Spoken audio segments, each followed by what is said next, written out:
भिवंडी तालुक्यातील जिल्हा परिषद शाळा अंजूरपाटा येथील प्रभारी मुख्याध्यापक एकनाथ जानू देसले यांचा सेवापूर्ती सोहळा मोठ्या आनंदाने उत्साहामध्ये साजरा करण्यात आला। या शुभप्रसंगी त्यांना शुभेच्छा देण्यासाठी मोठ्या संख्येने अनेक शाळेतील शिक्षक, मान्यवर व विविध राजकीय क्षेत्रातील नेते मंडळी देखील या शुभप्रसंगी उपस्थित होते। उपस्थित सर्वांच्या वतीने सत्कारमूर्ती एकनाथ जानू देसले यांना त्यांच्या पुढच्या वाटचालीसाठी शुभेच्छा देण्यात आल्या। त्यासोबतच सत्कारमूर्ती एकनाथ जानू देसले व देसले परिवाराच्या वतीने आलेल्या सर्व मान्यवरांचे व ज्यांनी शुभेच्छा दिल्या त्या सर्व शुभेच्छुकांचे मनापासून आभार व्यक्त केले आहेत। विशेष म्हणजे सत्कारमूर्ती एकनाथ जानू देसले हे नेहमी सामाजिक कार्यात अग्रेसर असतात। गोरगरिबांची, दीनदुबळ्यांची मदत करत असतात। नुकताच त्यांनी आपल्या या सेवापूर्ती सोहळ्यानिमित्त अनाथ आश्रमातील लहान मुलांना व वृद्धाश्रमामधील वृद्ध मातापित्यांना जेवणाची सोय करण्यात आली, खाऊ वाटप करण्यात आले, फळे देण्यात आली। त्यासोबतच त्यांना आर्थिक स्वरूपामध्ये मदत देखील करण्यात आली।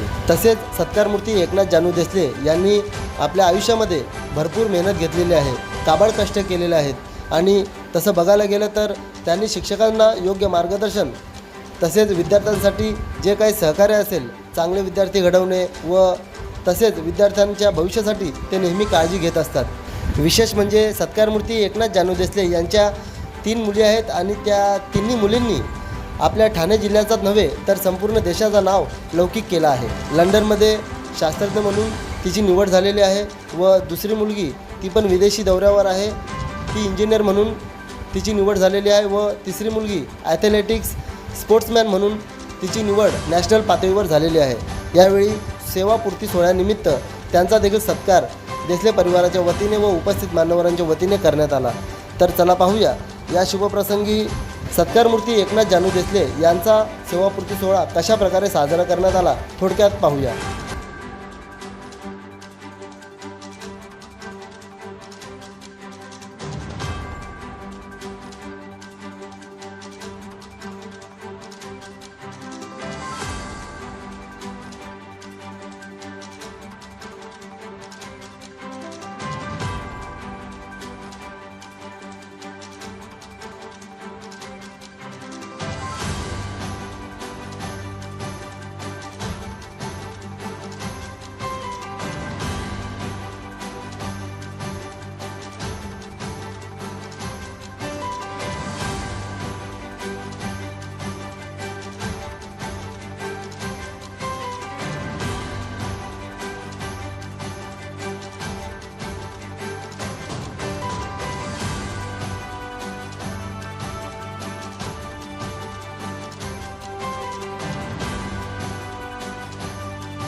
याविषयी वाटतंय आणि मला एवढंच सांगायचं आहे की आम्ही जे काय झालो आहोत तिघीसुद्धा ते या दोघांच्या अथक परिश्रमाने झालेले आहे. त्यांनी स्वतः कधी शिक्षणाची आस सोडली नाही, कारण ते स्वतः 6 भाऊ आहेत, पण त्या सगळ्यांमध्ये फक्त ते एकटेच शिकले. म्हणजे अगदी खाण्याची आबाळ असताना सुद्धा हॉस्टेलला राहून सुद्धा ते सांगायचे आम्ही रात्री चणे चोरायचो, चपात्या चोरायचो आणि तसं त्यांनी शिक्षण घेतलेलं आहे. पण त्यांनी कधीच त्याची साथ नाही सोडली. इवन लग्न झाल्यावर सुद्धा त्यांनी मम्मा सोबत 3 डिग्र्या घेतलेल्या आहेत. म्हणजे त्याच्यानंतर पण त्यांनी कधीच असं नाही म्हटलं की आता तुझं झालंय ना, D.Ed झालंय, तुला नोकरी आहे, तेवढ्यात बस झालं. पण नाही, त्या दोघांनीही आमच्या दोघींच्या वेळेला आम्ही दोघी पोटात असताना सुद्धा त्या दोघांनीही 2 डिग्र्या BA आय थिंक हिस्ट्री आणि मराठी दोन्ही त्यांनी आम्ही दोघी असताना केलेल्या आहेत. तर हेच कुठेतरी एक बाळकडू असतो आणि ते आम्ही आमच्या डोक्यात ठेवलं. मे बी ते गर्भसंस्कार झाला आपण म्हणू शकतो.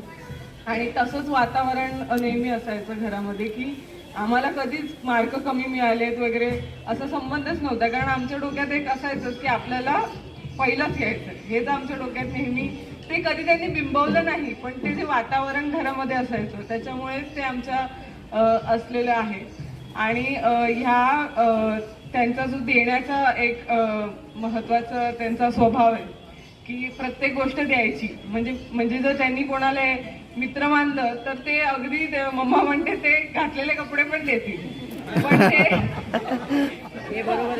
पण ते कधी म्हणजे की माझ्याकडे कमी आहे मी तुला कसं देऊ, हे कधीच त्यांचं नसायचं. तर ते आम्ही खूप जास्त शिकलो त्यांचे. कधी कधी असं होतं की हे अनावर होत आहे किंवा जास्त होत आहे, पण नाही, त्याच्यामुळेच आमच्यामध्ये पण ते गुण आले आणि आम्ही पण कुठेतरी तेवढाच थोडाफार चांगला बनायचा प्रयत्न करतोय. आणि आम्हाला खरंच खूप अभिमान आहे की आम्ही तुमच्या मुली आहोत. आणि thank you so much for everything. Thank you ताई, खरंच खूप सुंदर असं मनोगत व्यक्त केलं. एवढं वाढत गेलं की याच्यामध्ये अजून कोणाला बोलायचं आहे का? मॅडम बोला.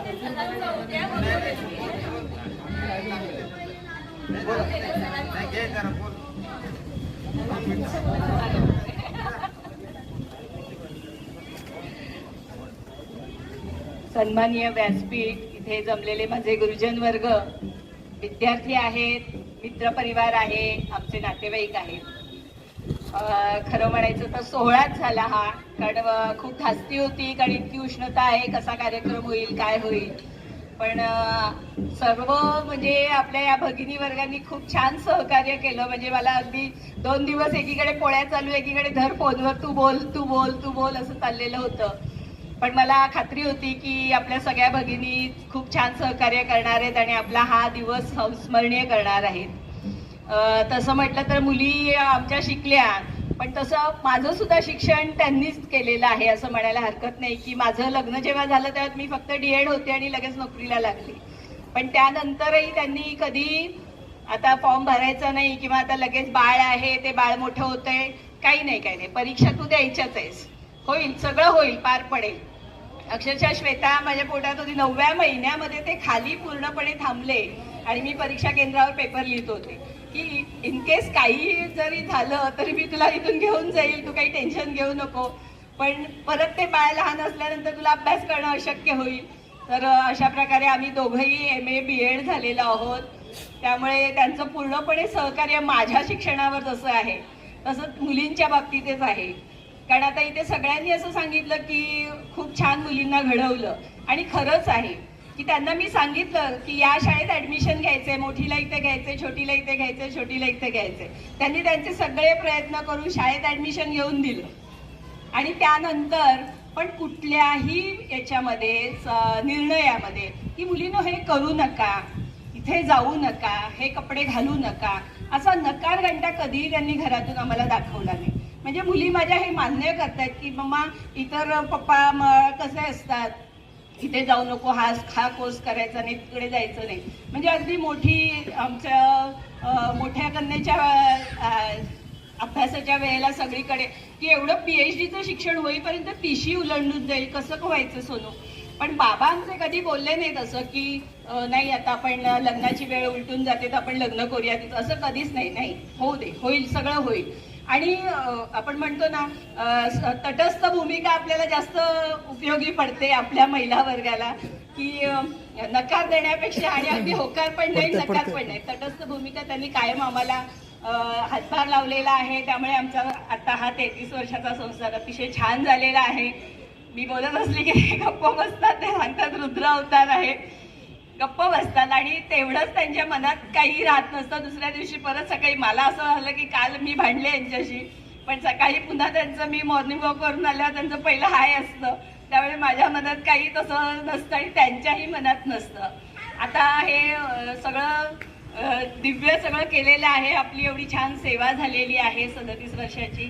आता त्यांनी आम्हाला वेळ द्यावा असं माझं म्हणणं आहे, कारण आम्हाला वेळ दिलेला नाहीये त्यांनी. डबा उचलला की जे निघाले की ते रात्री आम्ही झोपल्यावर परत येणार. म्हणजे त्यांनी त्यांचं सगळं ते सांभाळतायत. असं नाहीये की त्यांना जे हवंय ते बरोबर करतात. तुम्हा सर्वांना त्याचा अनुभव आहेच की त्यांच्या मनात आहे तेच ते करतात. त्यांची तब्येतही खूप छान आहे. कोणत्याही प्रकारचं म्हणजे टचवूड आहे की कोणत्याही प्रकारची गोळी नाही आहे, डायबिटीस नाही, ब्लड प्रेशर नाही, कारण ते ईश्वराची अगदी निरंतर सेवा करतायत. आणि ईश्वराचे आशीर्वाद त्यांच्या सेवेमुळे आमच्या कुटुंबावर आहेत. माझ्या मुली त्यामुळे छान आहेत. आमचं आरोग्य सगळ्यांचं चांगलं आहे. हे मी परमेश्वराचं खरंच आभार मानते की इथे म्हणजे मी परमेश्वराला मानते पण इतकं त्यांच्या इतकं नाही मानत आहे. पण त्यांची निरंतर सेवा चालू असल्यामुळे ते कुठेतरी आपल्यावर खूप आशीर्वाद असतात. आणि आमच्या कुटुंबाभोवतीचं ते कवच आहे. त्यामुळे आम्ही सगळे व्यवस्थित आहोत. आजचा हा कार्यक्रम तुम्ही सर्वांनी खूप छान यशस्वी केला, त्याबद्दल मी तुमची खूप आभारी आहे. आणि यापूर्वीच्या शाळा ज्या झाल्या त्या शाळामध्ये पण त्यांनी एवढं भरभरूनच केलेलं होतं. सगळ्या दहिवली झाली, आंबेशिव झाली, उसाटणे झाली, म्हणजे कुठेही त्यांना ते इन्चार्ज असायचे त्याच्यामुळे ते सगळं त्यांच्या हातात असायचं. इथे आल्यानंतर जरा 2 वर्ष ते हातात नसल्यामुळे थोडे ते नाराज होते.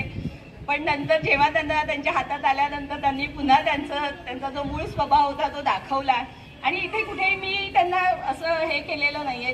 त्यांची जी सेवा आहे ते त्यांच्या परीने करतात.